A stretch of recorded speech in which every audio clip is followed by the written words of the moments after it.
Habib Channel. Jangan lupa subscribe, like, and share. Assalamualaikum warahmatullahi wabarakatuh. Waalaikumsalam warahmatullahi. Masih bersama kami di channel Kang Habib. Kali ini kita alhamdulillah kedatangan tamu yang sangat luar biasa. Beliau adalah pengasuh Pondok Pesantren Al-Hikmah 2 Benda Bumiayu, Brebes, Jawa Tengah. Beliau adalah Gus Muhammad Imaduddin bin Kiai Haji Muhammad Nasrullah Abdul Muhni. Sehat Gus nggih? Alhamdulillah. Kang Abdul. Alhamdulillah Ya. bisa hadir di studio kami. Alhamdulillah. Studio ini sederhana ya. Mewah. Alhamdulillah pandangan panjenengan. Yang enggak mepet sawah ya? Enggak. Ya, mewah. Sana kali dulu ya. Oh, iya. Kali dulu saya itu sawah baru sawah Gus. Jauh dari iya. Alhamdulillah, insya Allah kita akan membahas tentang yang pertama, kebetulan tahun ini beliau Gus Imad memiliki hajat besar Gus. Betul. Hajat besar yaitu mencalonkan diri sebagai legislatif di mana Gus? Di Provinsi Jawa Tengah. Provinsi Jawa Tengah. Dapil 12. Dapil 12. Dapil 12 itu. Daerahnya berarti Kabupaten Tegal, nggih. Kabupaten Brebes, dan Kota Tegal. Kota Tegal. Betul. Alhamdulillah sejauh ini sudah persiapan matang Gus. Sudah kemana-mana. Ya, tawaf. Ya, tawaf. Artinya silaturahim lah. Iya, Silaturahim pada dulur-dulur semuanya, dulur-dulur santri, khususnya santri Al-Hikmah, dan pada masyarakat yang ada di 2 kabupaten, 1 kota. Satu kota. Kota Ya, Tegal Gus. Kota Tegal. Alhamdulillah. Ini sebelum kita tanya panjang lebar, ngapunten Gus, ini mungkin banyak para alumni yang belum mengetahui sebenarnya Gus Imad itu anak yang keberapa dari keturunan Kiai Haji Muhammad Nasrullah. Oh, gitu ya. Ini saya pribadi masih bertanya-tanya ini ya. sebenarnya anak keberapa? Itu? Anak keberapa? Kalau dihitung satu-satu ini harus ini 5 jam ini 5 bertanya ya. Lah itu Ya makanya. betul sekali. Iya.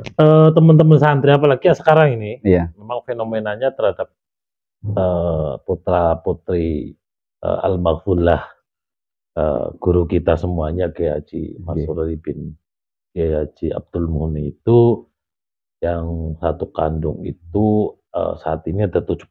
Ada 13. 13. Satu kandung satu kandung ibu. Satu ibu. Ya. Berarti lium. Kemudian liab itu ada 4. Oh, ada 4. Jadi ada 17 saat ini. totalnya 17. 17. Nah, ini jenengan nyantri di sana, tapi apal nggak apal satu-satunya ya. Karena saat itu ketika saya nyantri di sana banyak gus-gus yang masih di luar negeri. Oh, betul ya. Kenalnya hanya nama panggilan. Ya. Iya, kenalnya hanya nama panggilan. Nah, nama saya aslinya aja nggak paham ya. Nah, itu baru paham sekarang ketika mau jalan.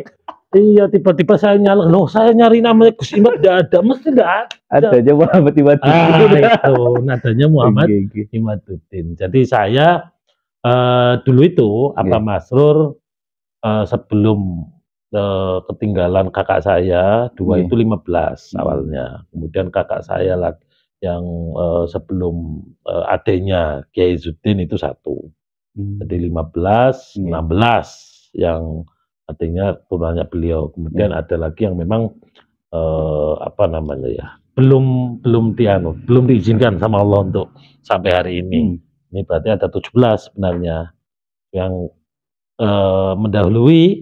Ini 4. Kemudian alhamdulillah diberikan keturunan lagi dari ibu sambung kami itu ada 4. Jadi dari 17 menjadi 17 lagi. Nah, kebetulan saya itu berarti 17 ditambah 4 nih Gus berarti. Betul. Berapa nih? Jadi hitung 17 tambah 4. 21 Kang Amin. 21. Luar Masya Allah. Berkah ini. Nah, kebetulan saya yang ke-12. Ke-12. Saya kira yang ke-5 atau 7. Nah, kalau ke-5 itu siapa ya? Harus hitung Mas, harus dihitung. 5 kalau malah sedikit kurang apa? Kalau tidak salah itu Gus Nidom Ningzul kalau tidak salah. Jadi Kiai Solah, Kiai Izzuddin, kemudian ning Zakiatul Fitriyah, Nggih. kemudian almarhum Gus Rofiq. Gus Rofi, Hmm. kemudian yang kelima punya Zulfah, Nggih. kemudian yang keenam itu Gus Nidom, Hmm. yang ketujuh itu Gus Itmam, Hmm. 8 itu Gus Sarof, Nggih. Gus Sarof, lalu Ning Zubdatun Niswah, Nggih. Gus Ning Zubda itu istrinya Gus Najib, Nggih. kemudian adiknya Ning Zub itu almarhumah Siti Imaroh, Hmm. almarhumah Siti Imaroh. Yang waktu itu sama Gus Rofi nggih. Ya, Nggih, yang waktu kecelakaan. itu kena musibah dan Nggih. diminta sama Allah lebih awal Nggih. gitu kan. Itu lalu Gus Nasar. Gus Nasar. Setelah Gus Nasar baru saya. Oh, berarti Mungkin jenengan orang kalau di rumah kadang, nah Gus Imat sih apanya kakaknya Gus Nasar apa adiknya? Padahal saya itu adiknya. kelihatannya kayak kakaknya. Kelihatannya kayak kakaknya. Karena Iya, saya posturnya lebih di tinggi. jalan, jadi kan kelihatan agak Iya. agak apa ya? Iya, dilihat posturnya juga lebih Betul. besar. Setelah saya itu Ning Ismah, Ning Isma. Ismatul Maula. Iya. Kemudian setelah Ning Ismatul Maula ada Gus Zidni Ilman. Hmm. Setelah Gus Zidni Ilman ada Ning Yunshil Afroh. Itu yang lium. Berarti tadi yang terakhir pontennya Ning Yunshil Afroh. Yunshil Afroh. Kemudian liabnya itu ada Muhammad Soleh Nahdi, Nggih. Afalhana, kemudian ada Mutsaba, Hmm. kemudian satu lagi ini yang sekarang sedang melanjutkan mondok lagi itu Di mana? Mas Nadim. Mas Nadim. Ya, Mas Nadim sekarang mondok di Sarang, Oh. kemudian Gus Nahdi sekarang lanjutkan di Al-Azhar. Oh, Al-Azhar. Di Al-Azhar ini lanjut S2. Bagus, Kemudian Ihana sekarang lagi lanjut S1 di Maroko. Nggih, nggih. Dan yang di rumah ini adik saya Ning Mustaba yang sedang melanjutkan di Alia. Ya alhamdulillah. Di doanya para pencinta Mas Afif ini ya, melalui YouTube-nya ini. Para subscriber ya. Para subscribernya. Apa Iya. ya? Subscriber. Subscriber. Nah, kalau Subscriber. subscriber tahunya subscriber gitu kan. Ya, mohon doanya Nggih. untuk kami keluarga besar dari Insyaallah. Almarhumah Abah Masruri dan Nyai Haji Arkia, mudah-mudahan kita semuanya selalu diberikan kesehatan. Amin, amin, amin ya rabbal Dan alamin. dimudahkan segala urusannya Allah SWT. Nggih. Terus bisa berjuang menemani anak-anak yang saat Nggih. ini sedang mondok Nggih. di sana. Itu Mas Afif. Nggih. Jadi ya Mas Afif di tes mana orang apal urusannya ya. Alumni double Gus. Alumni itu tidak ada yang double kalau alumni. Kalau alumni saya yakin tidak ada yang double. Nggih. Yang double itu biasanya pada saat mondok. Oh, benar.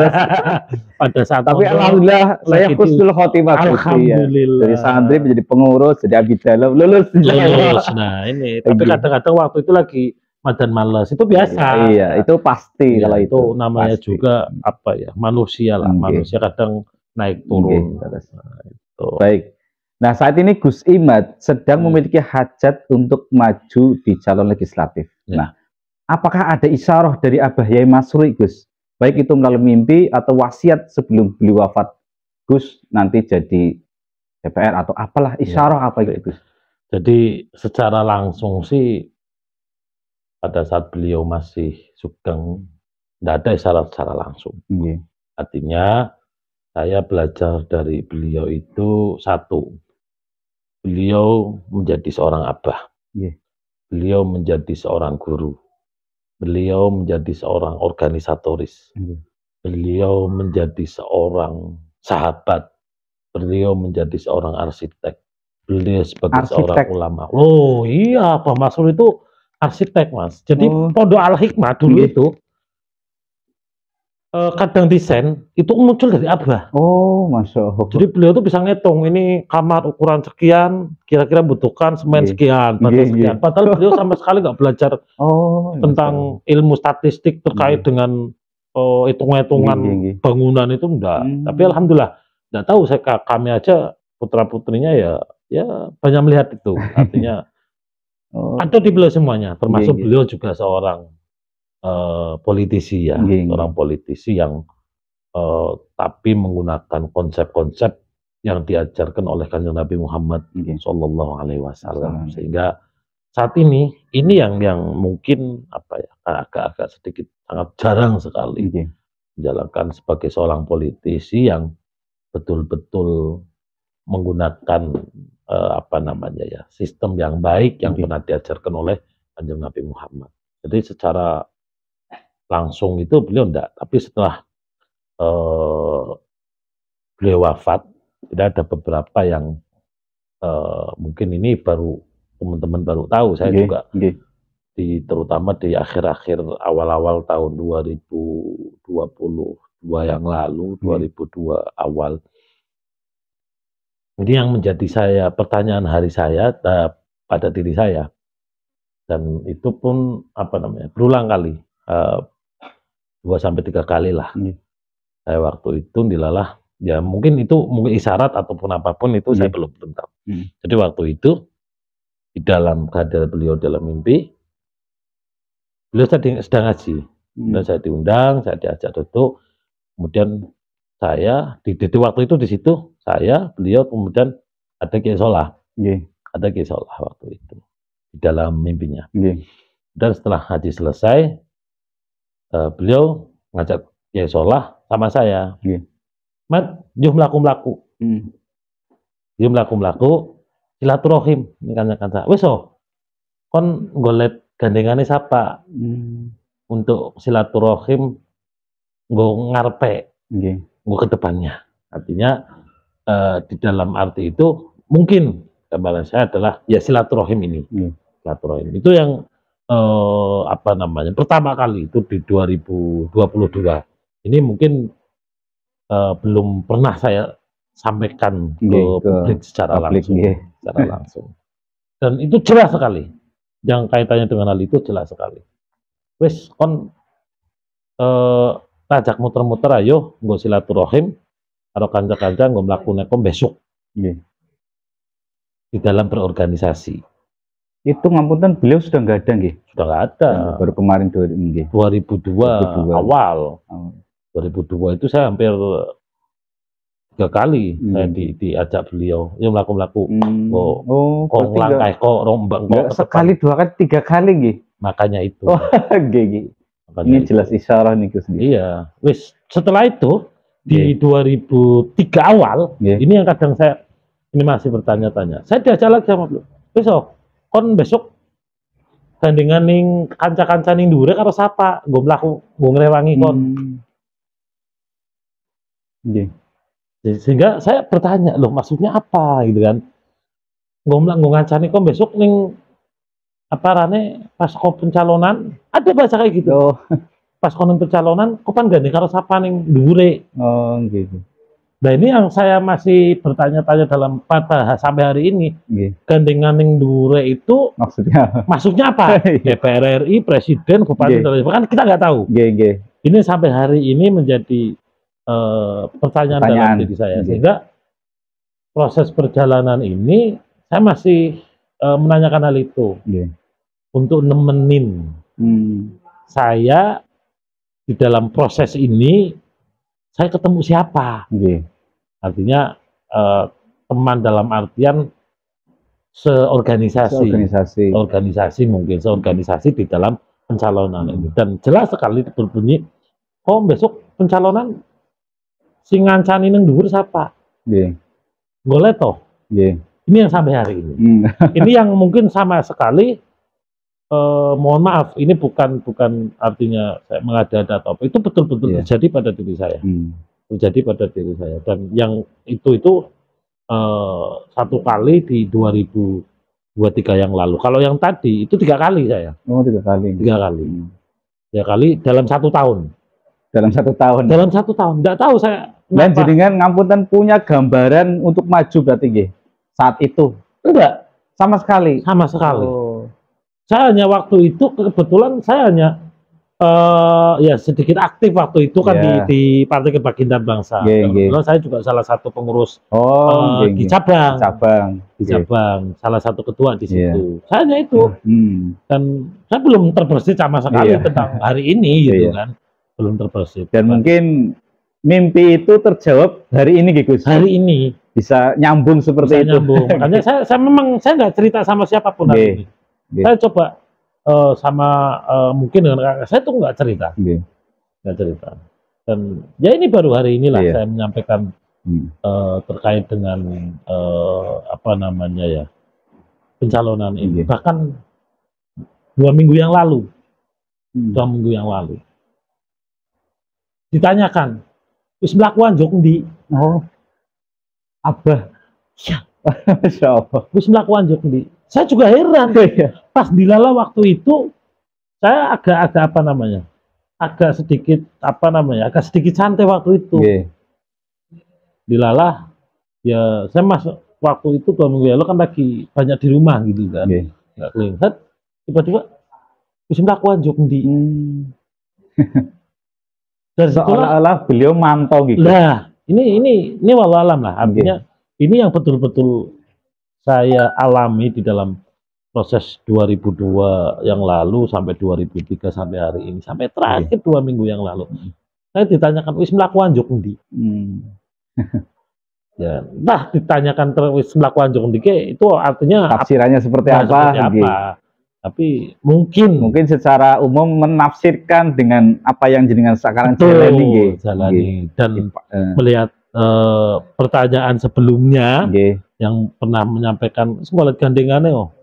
Nah ini juga saya hanya nakut-nakutkan itu saja. Yang mudah-mudahan ini satu isyarat yang baik. Yang baik, insya Allah. Tentunya mudah-mudahan beliau juga meridhoi, tentunya Allah Ta'ala juga meridhoi kita, meridhoi saya dan keluarga di dalam prosesi ini. Karena di dalam pencalonan ini saya tidak ada niat lain, kecuali niat khidmah kepada masyarakat melalui organisasi partai politik. Termasuk di pesantren, khidmah. Nah, kalau berbicara masyarakat itu banyak sekali di situ. Ada pesantren, ada pendidikan, di dalam lingkungan pesantren itu ada masyarakat dan lain sebagainya. Luar biasa. Ya, tidak ada niat lain. Mudah-mudahan niat khidmah ini ya tadi mendapat ridhonya Allah Ta'ala, mendapat ridhonya beliau, guru-guru kita semuanya. Ini berarti proses. Berarti visi misi Gus Imad dalam kompetisi pencalonan ini tadi visi-visinya adalah khidmah, Selain khidmah, Gus, visi-misinya apa? Kalau ditanya visi misi saya itu kadang bingung, Mas.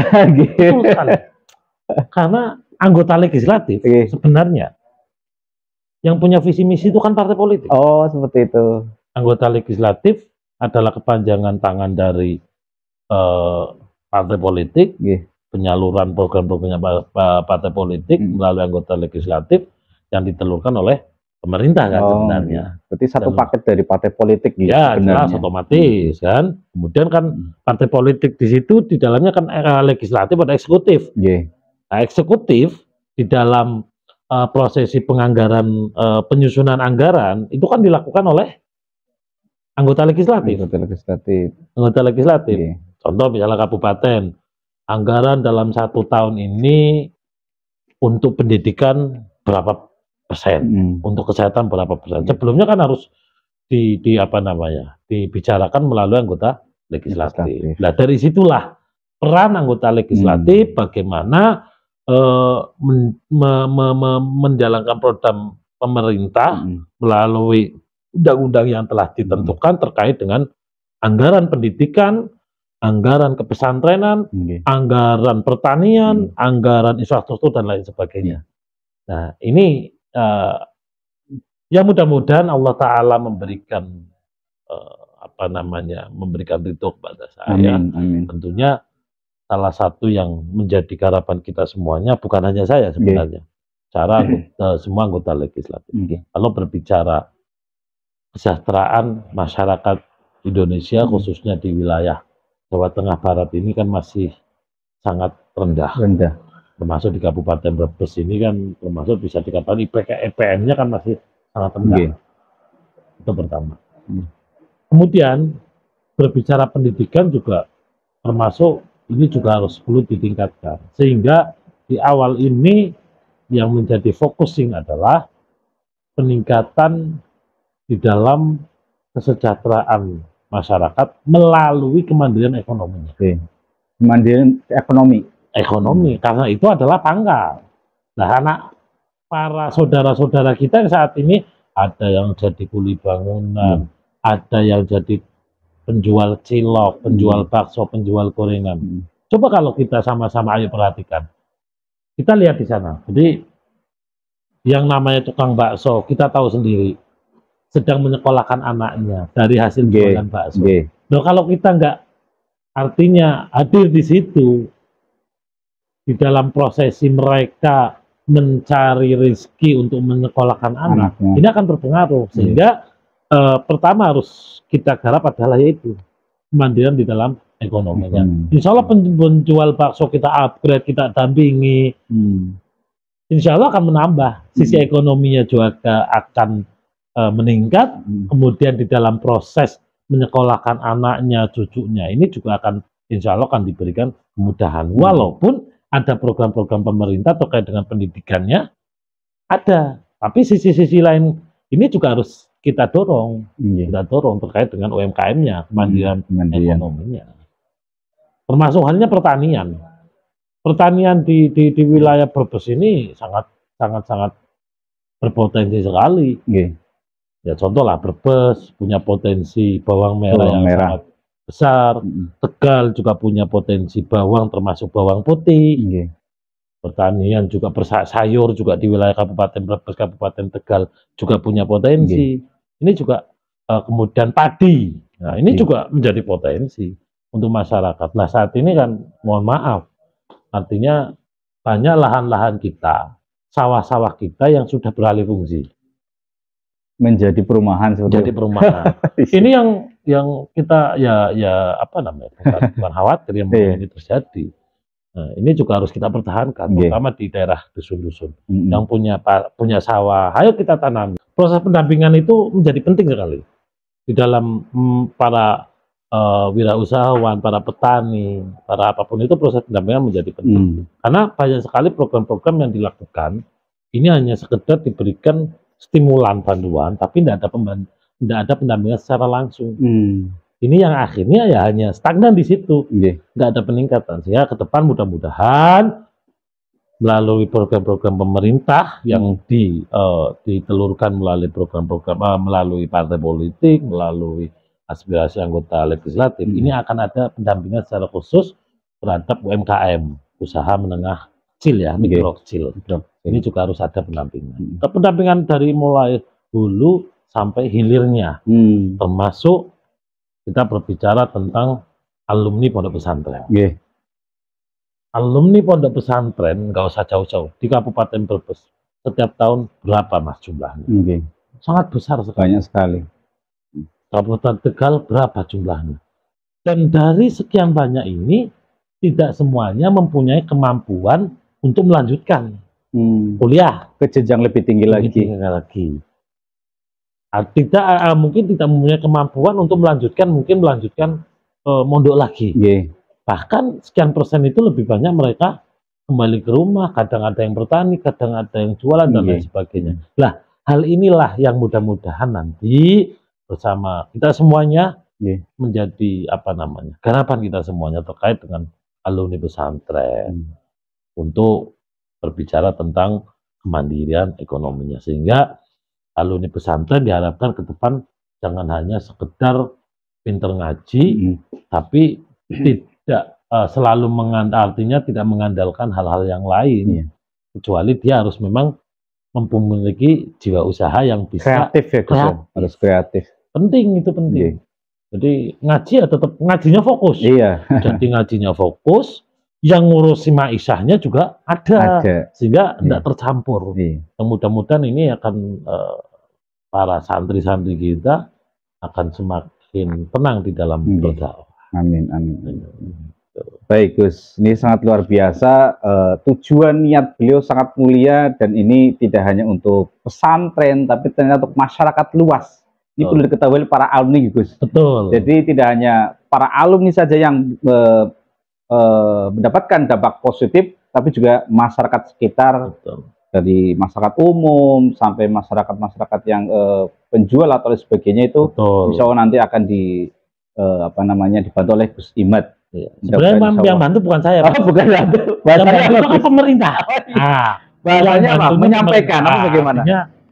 Kadang sesuatu itu kan butuh wasilah. Nah, proses lah. Iya, proses. Untuk bisa menyampaikan secara langsung kepada masyarakat. Tidak mungkin bawah ya. Iya, artinya dari pemerintah pusat langsung kan tidak bisa. Tidak bisa. Ada stakeholder yang ada di bawah. Iya, maksudnya seperti itu. Ini sambil ngopi nggak? Iya, sambil ngopi Gus, monggo. Di samping Gus, monggo. Baik Gus. Jadi kemudian ini sebenarnya apa yang membuat Gus Ima itu tertarik ke dalam dunia politik? Ini kan termasuk dunia politik, Gus. Ya. Itu yang jadi dengan tertarik itu apa? Itu Mas tadi. Ya, awali saya sudah dengan kata khidmah. Oh, khidmah. Geng. Karena khidmah ini akan menjadi sangat semuanya khidmah itu menjadi berarti. Khidmah itu ada yang khidmah secara langsung, ada yang khidmah secara melalui jalur. Wasilah. Nah, proses inilah yang membuat saya berikhtiar masuk di dunia perpolitikan. Ya karena itu tadi khidmah. Karena menjadi penting dan menjadi luas.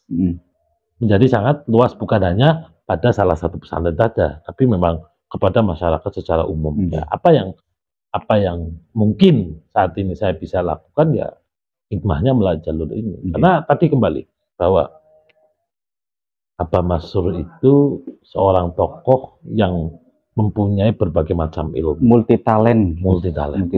Salah satunya adalah lebih talent. Berbicara tentang siasah. Berbicara tentang politik dan sangat halus sekali. Lah saya dari sekian banyak 17 putra putri beliau mungkin bagi saya beranggapanlah bagi saya mudah-mudahan saya tidak bisa seperti kakak saya yang setiap hari maca kita ngulang, saya tidak bisa Mas. Mungkin saya belajar dari beliau tentang organisasinya tentang siasahnya.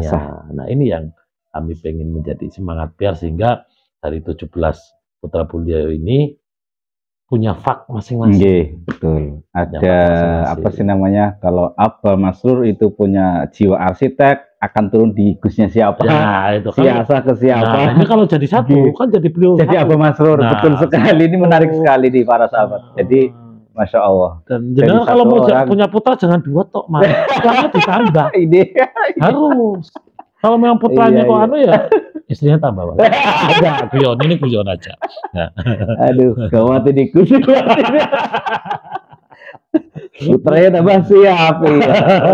Jangan. Oh gitu ya. Iya. Luar biasa. Nah, kemudian apakah dulu Abah Yai Mansur Ambaqullah pernah terjun di dunia politik atau siasah secara langsung, Gus? Secara langsung. Ya. Jadi berbicara tentang politik, beliau sebenarnya dari dulu sudah berkecimpung terkait dengan dunia politik di sela-sela kesibukan beliau menjadi pengasuh pesantren. Dulu zamannya Orde Baru masih ada 3 partai, juga beliau pernah. Pernah politik, kemudian artinya di era 98 munculnya PKB. Nah, beliau juga salah satu deklarator Partai Kebangkitan Bangsa untuk Kabupaten Brebes. Itu beliau. Mungkin bahkan nasional, Gus, karena beliau kan dekat dengan Gus Dur. Betul. Iya, Gus Dur. Betul. Dulu pernah satu pesantren. Satu pesantren, kebetulan beliau itu dengan Gus Dur ya satu geng dulu itu. Di pondok itu satu geng. Jadi waktu dulu cerita beliau itu, beliau belajar organisasi itu betul-betul dari nol. Belajar NU itu dari nol, bukan hanya sekarang kadang sulapan. Langsung masuk dalam aja. Kalau beliau betul dari anak ranting. Di Ibnu dari mulai dari nol, betul ya, dari Ibnu sampai cabang di Brebes. Gus Dur ketuanya, apa sekretarisnya waktu di Jombang. Iya, jadi beliau bukan tiba-tiba belajar proses organisasi terkait dengan NU. Belajar politik juga bukan tiba-tiba, memang sudah diawali dan mendapat banyak sanad dari guru-gurunya beliau terkait organisasi, terkait ilmu-ilmu macam apapun. Masya Allah. Nah, ini beliau. Sehingga teman-teman santri semuanya Ya, kalau kita pengen terus dianggap santrinya beliau, ayo kita ikuti jejak beliau. Nggih. Beliau seorang aktivis Nahdlatul Ulama. Nggih. Beliau seorang ulama, beliau seorang sahabat, beliau seorang bapak, beliau seorang Oke. guru. Jadi teman-teman santri, apapun yang jenengan bisa saat ini untuk kebahagiaan lakukan. Nggih. Itu pesan-pesan beliau itu seperti Pesan itu. Abah salah satunya nggih. Tidak harus semuanya menjadi kiai. Nggih, betul. Kita harus bisa menjadi kiai. Jenengan bisanya kok jadi petani, tapi kiainya petani. Nggih. Nah, kan Nggih. petani yang kiai. Nggih. Jadi dokter yang Dokternya agamis kiai. seperti itu. Nah, kan nggih. kayak gitu. Nggih. Sehingga ya di Al-Hikmah dulu salah satu proses munculnya Akademi Perawatan itu pengalaman beliau waktu itu. Bagaimana santri itu bisa menjadi seorang perawat yang pada saat artinya proses di kesehatan ini kan sangat-sangat rentan sekali Nggih. dengan dunia kesehatan. Bagaimana pada saat menghadapi orang yang sakaratul maut dan lain sebagainya, itu kan perawat. Oh, iya. Kan perawat kan? Bisa nyambung ke situ ya, Gus? Iya, beliau tuh udah berpikir seperti itu. Masya Allah, Sehingga luar mereka waktu itu beliau itu pengen ada akademi keperawatan di Al-Hikmah 2. Nggih. Ya untuk itu. Itu pendampingan. Sampai segitunya, Gus ya? Wah, beliau berpikir sejauh itu. Muncul lagi tentang apa nama apoteker. Apoteker itu farmasi. Farmasi ya? Baru-baru ini berarti? Udah lama farmasi. Kayaknya saya waktu masih di sana udah belum ada. Setelah beliau itu apa nama SMK Wicaksana namanya. Itu ada jurusan farmasi, keperawatan dan farmasi. Kemudian dilanjutkan lagi sebelumnya malah Akademi Keperawatan dulu. Iya, Akper. Kalau Akper saya lihat iya. Nah, itu prosesnya itu, Mas. Beliau sampai sedetail itu di dalam mengarahkan teman-teman santri tetap bisa ngaji, tetap bisa berdakwah dimanapun berada, melalui di tempat rumah sakit. Melalui berbagai macam profesi, betul. Semua profesi ada. Ini kan harus kita menjadi santrinya beliau juga. Saya mungkin nggak bisa ngaji secara langsung. Saya bisanya mungkin menjadi perawat tapi yang punya dasar ngaji. Saya nggak bisa ngaji secara yang lain. Saya bisa menjadi seorang apoteker yang dalam proses pengobatan baik dan lain sebagainya lah, macam-macam. Termasuk di situ kan waktu itu dan mungkin sampai sekarang ada pengelasan, pertanian, workshop gitu. Masih ada. Ini pengelasan perikanan. Kemudian tata busana. Terus ada lagi sekarang ini yang saat ini kita kembangkan adalah barista, Mas. Barista kopi, penyeduh kopi. Wah, ini merasa luar biasa nih para sahabat itu harus bisa multi talent gitu. Sing bisa ngaji karo nyeduh kopi. Nah, kan asik. Iya. Dan kopi itu identik dengan santri, Gus. Dulu para wali-wali, konon katanya ketika ngarang kitab sambil ngopi supaya tidak ngantuk. Makanya saya punya komunitas. Komunitas barista. Bukan hanya barista, pecinta kopi. Ahlul Qahwah. Masya Allah. Ahlul Qahwah wal Jamaah. Ini ada komunitas. Ada. Hanya di Bumi Ayu atau di? Ya banyak, kadang teman-teman lah. Terus juga komunitas teman-teman santri yang bisa nyeduh. Dulu diawali dengan teman-temannya di Tegal, kita bikin komunitas santri menyeduh. Nah, alatnya komplit gitu. Alatnya komplit. Dan sekarang itu ada di tingkat SMA, anak-anak ada yang memang khusus bagian untuk proses kopi, ada yang nyeduh, ada yang produksi biji kopinya. Iya. Artinya dari tanam mereka, para petani diantar ke pondok, prosesnya di pondok. Masya Allah. Dari mulai jemur, cuci, sampai dengan macam-macam itu ada di pondok. Maksudnya nanam sendiri, Gus? Kebetulan terbaru kita nanam.